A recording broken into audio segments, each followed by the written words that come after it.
Fokus pembelajaran bahasa Indonesia. Ayo telaah. Tahukah kalian ternyata negara-negara tetangga kita juga memiliki cerita rakyat yang terkenal? Misalnya kisah Putri Zulaiha dari Malaysia, kisah Raja Bertanduk dari Filipina, atau legenda buah semangka dari Vietnam. Di Indonesia kita juga mengenal kisah Malin Kundang dari Sumatera Barat atau kisah Situ Bagendit dari Jawa Barat. Nah, kisah-kisah rakyat tersebut merupakan hiburan yang dapat kita ambil hikmahnya untuk kehidupan. Bentuk hiburan lainnya, sekarang ini banyak dibuat film, atau paling sederhana adalah drama. Drama adalah cerita tentang kehidupan manusia dengan gerak yang menggambarkan realita keseharian, watak dan tingkah laku yang dipentaskan dalam bentuk peran dan dialog. Drama yang baik adalah drama yang memiliki unsur hikmah atau amanah yang bermanfaat bagi kehidupan. Berikut ini adalah unsur-unsur yang ada dalam drama. Yang pertama yaitu tema, yaitu ide pokok atau gagasan utama sebuah cerita drama. Yang kedua, alur, yaitu jalan cerita dari sebuah pertunjukan drama mulai babak pertama hingga babak terakhir. Alur dibagi menjadi 3. Yang pertama, alur maju. Yang kedua, alur mundur. Yang ketiga, alur campuran. Yang ketiga, tokoh drama atau pelaku drama terdiri atas tokoh utama dan tokoh pembantu. Tokoh utama atau peran utama disebut primadona, sedangkan peran pembantu disebut figuran. Yang keempat, watak, yaitu perilaku yang diperankan oleh tokoh drama. Watak protagonis adalah watak perilaku baik yang diperankan oleh tokoh drama, contohnya penyabar, kasih sayang, santun, pemberani, pembela yang lemah, baik hati, dan sebagainya. Watak antagonis adalah watak perilaku jahat yang diperankan oleh tokoh drama. Contohnya sifat iri dan dengki, kejam, penindas, dan sebagainya. Berikutnya, latar atau setting, yaitu gambaran tempat, waktu, dan situasi terjadinya peristiwa dalam drama. Yang terakhir adalah amanat atau hikmah drama, yaitu pesan yang ingin disampaikan kepada penonton. Bacalah satu adegan drama singkat di halaman 183 sampai 184 dengan teliti. Selanjutnya, ayo rumuskan di halaman 185. Dari drama halaman 183 dan 184, unsur drama yang pertama itu tema. Jawabannya adalah kesenian. 2. Tokoh. Ibu guru, Sofia, dan murid-murid. Nomor 3. Watak. Ibu guru berwatak bijaksana dan optimis. Sofia berwatak optimis. Alur. Alur yaitu alur maju. Latar, halaman sekolah dan kelas. Hikmah yang bisa diambil adalah dengan sikap optimis kita mengerjakan sesuatu dengan santai. Dengan demikian keberhasilan pun akan kita rasakan. Nilai duniawi. Sebagai manusia, tentunya kita butuh hiburan. Namun, carilah hiburan yang bukan hanya sekedar bermain-main yang membuat kita lalai atau lupa dengan tugas utama kita, yaitu beribadah kepada Allah Subhanahu wa Ta'ala. Hiburan apa saja yang biasa kamu nikmati? Silakan isi di kolom berikut. Nilai ukhrawi. Sebenarnya menikmati hiburan adalah hal yang dibolehkan dalam Islam.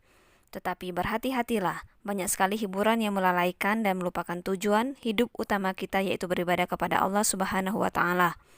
Pilihlah hiburan yang memiliki nilai positif dan manfaat untuk kehidupanmu. Hal itu sesuai dengan peringatan dari Allah Subhanahu wa Ta'ala dalam firman-Nya, Bismillahirrahmanirrahim, yang artinya, dan kehidupan di dunia ini hanyalah permainan dan senda gurau, sedangkan negeri akhirat itu sungguh lebih baik bagi orang-orang yang bertakwa. Tidakkah kamu mengerti? Quran Surat Al-An'am ayat 32.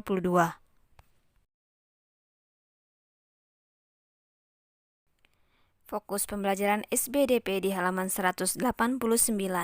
Ayo telaah membuat poster.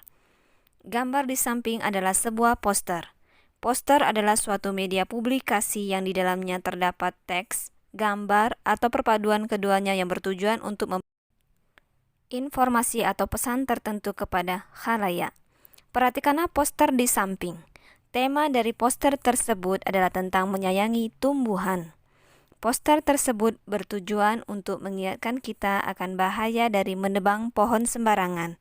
Pesan yang ditampilkan adalah seruan untuk menghemat kertas agar tidak banyak pohon yang ditebang. Bagaimana cara membuat poster? Ikutilah petunjuk berikut. 1. Temukan tema dan tujuan. 2. Nyatakan pesan dalam kalimat yang singkat dan jelas. 3. Gunakan gambar ilustrasi yang menarik. 4. Tentukan komposisi gambar dan pesan yang ingin disampaikan. 5. Tentukan ukuran, bahan, alat, dan warna. Nilai duniawi.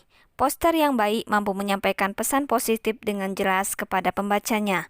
Pesan positif dapat berupa seruan atau melakukan sebuah kebaikan. Amatilah kondisi di sekitarmu. Adakah tempat tertentu yang memerlukan pesan positif? Jika di sekitarmu tampak kotor dan tidak rapi, mungkin itu tempat yang tepat untuk menempelkan sebuah poster yang mengingatkan pentingnya kebersihan dan kerapian. Jika di sekitarmu tampak masjid yang sepi jamaah sholatnya, maka itu adalah tempat yang tepat untuk menempel poster yang mengingatkan keutamaan sholat berjamaah.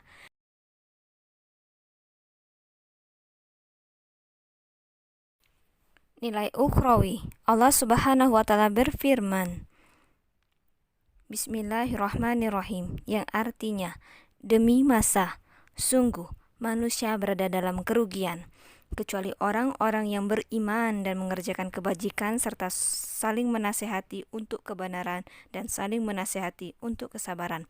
Quran Surat Al-Ashr ayat 1-3. Dari surat Al-Ashr ini, Allah menegaskan bahwa hal yang dapat menyelamatkan kita dari kerugian adalah dengan saling menasehati dalam kebenaran dan kesabaran. Ayo bersemangat untuk saling mengingatkan kebaikan agar hidup kita selamat dari kerugian. Jadikan poster sebagai salah satu media kita untuk saling mengingatkan kebaikan. Halaman 191. Fokus pembelajaran bahasa Indonesia. Ayo telaah.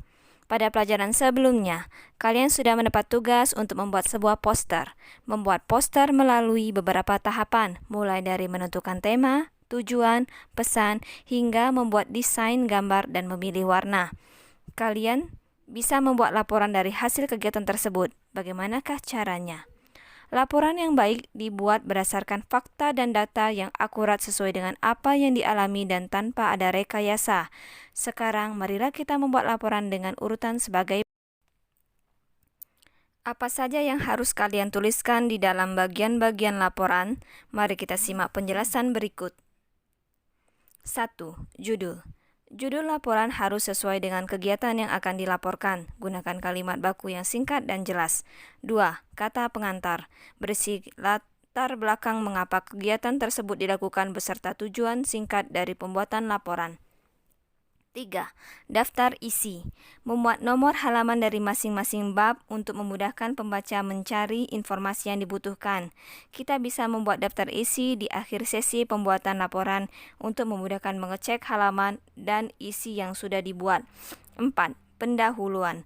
Berisi penjelasan lengkap mengenai keseluruhan kegiatan. Penjelasan tersebut antara lain memuat latar belakang, manfaat kegiatan, tujuan kegiatan. 5. Teori. Berisi tentang latar belakang teori terkait kegiatan yang dilaksanakan. Memuat teori dapat diperoleh dari buku, majalah, atau internet. 6. Pelaksanaan kegiatan. Memuat informasi tentang waktu dan tempat pelaksanaan, alat dan bahan yang digunakan, serta langkah kerja yang dilakukan. 7. Hasil dan pembahasan. Memaparkan hasil kegiatan sesuai dengan Fakta dan data yang sebenarnya dilanjutkan dengan pembahasan terhadap data dan fakta yang dihasilkan dalam kegiatan yang dilakukan. Pembahasan meliputi keberhasilan atau kegagalan serta faktor penyebabnya. Kaitkanlah pembahasan tersebut dengan teori yang sesuai. 8. Kesimpulan dan saran. Kesimpulan merupakan jawaban atas ketercapaian tujuan kegiatan, sedangkan saran adalah rekomendasi yang diberikan agar kegiatan berikutnya lebih baik lagi. 9. Daftar pustaka berisi data tentang sumber informasi yang digunakan. Nilai duniawi. Membuat laporan dapat menambah wawasan dan pengalaman serta memberikan rekomendasi untuk perbaikan selanjutnya. Sebuah laporan yang baik memaparkan informasi sesuai fakta dan data yang sebenarnya. Kita tidak diperkenankan untuk merubah data dan fakta agar tujuan pembuatan laporan dapat tercapai. Kejujuran dalam membuat laporan akan memberikan banyak manfaat bagi kita maupun orang lain yang membaca laporan tersebut. Mari kita jadikan jujur sebagai akhlak kita yang utama. Dinilai ukhrawi. Jangan takut menuliskan laporan amalan kita tiap hari. Laporan tersebut akan menjadikan cambuk buat diri kita untuk selalu melakukan hal yang terbaik. Sebenarnya, amalan atau perbuatan kita sehari-hari sudah dicatat oleh malaikat. Allah dan para malaikat selalu mengawasi pekerjaan kita. Hal itulah yang akan menjadi bekal kita untuk akhirat. Setelah kamu cermati perilakumu, adakah hal yang perlu kamu perbaiki? Silakan tuliskan rencana perbaikan yang akan kamu lakukan untuk memperbaiki perilakumu agar lebih baik lagi. Silakan tuliskan pada kolom berikut.